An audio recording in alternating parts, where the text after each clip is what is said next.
L'hélico va me déposer dans une plaine au milieu de la jungle. C'est primordial que je mémorise les lieux et que je ne perde pas l'hélico des yeux. Ça sera la zone d'extraction pour le retour.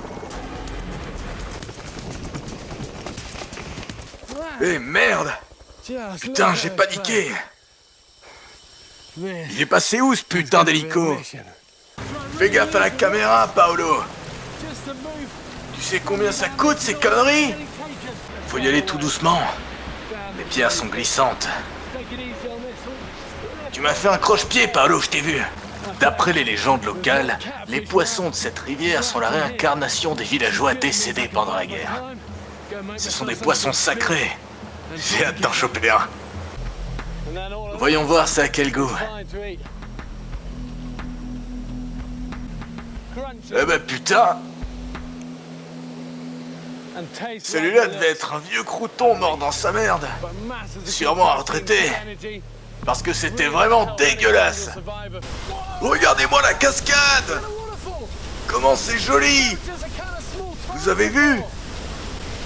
Le débit est spectaculaire! Il ne faut surtout pas effrayer les cobras, afin qu'ils restent calmes. Ces connards de téléspectateurs vont encore dire que c'est truqué. Passe ta caméra, Paolo. Je vais le taquiner un peu. Vous avez vu? Il a salopé l'objectif. Imaginez si j'aurais foutu mes couilles sous son nez. Ça aurait été terrible. J'aurais dû demander à Paolo d'aspirer le venin. Tu sens cette odeur, Paolo? J'espère pour toi que ça vient de moi.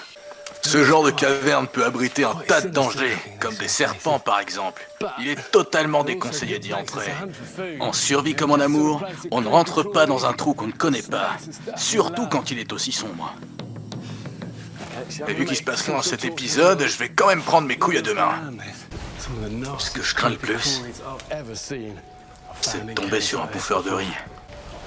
Putain de merde, vous avez vu? Vous les voyez? Vous avez vu? Là, vous regardez, oui ou merde? S'il y a bien une chose que je déteste, c'est me faire manquer de respect par une de ces petites merdes. Alors ce que je vais faire, c'est que je vais m'en faire une, afin de montrer à toutes les autres que c'est mon trou. C'est le mien, personne d'autre. Putain, j'ai la tête qui tourne. Je commence à manquer d'oxygène. Montre-toi, sale pute malvoyante! Si je continue, je vais devoir enlever mes vêtements. J'arrive pas à croire que je vais devoir dormir comme un de ces putains de shit-docs. Je suis obligé. Sinon, je vais devoir me coltiner la rivière. Et encore me faire sucer par ces salopes de sangsues.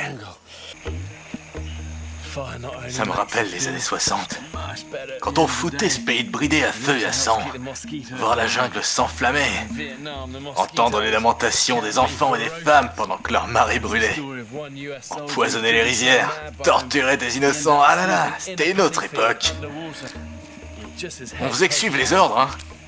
Vous méprenez pas, on n'était pas des monstres.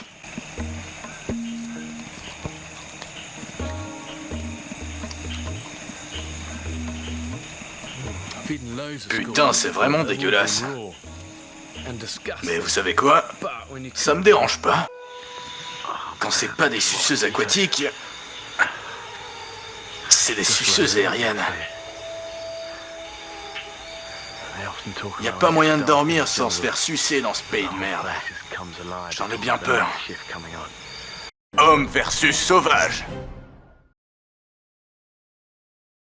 Regardez la cascade! Comment c'est joli! Vous avez vu? Ah, vas-y, baisse sa mère.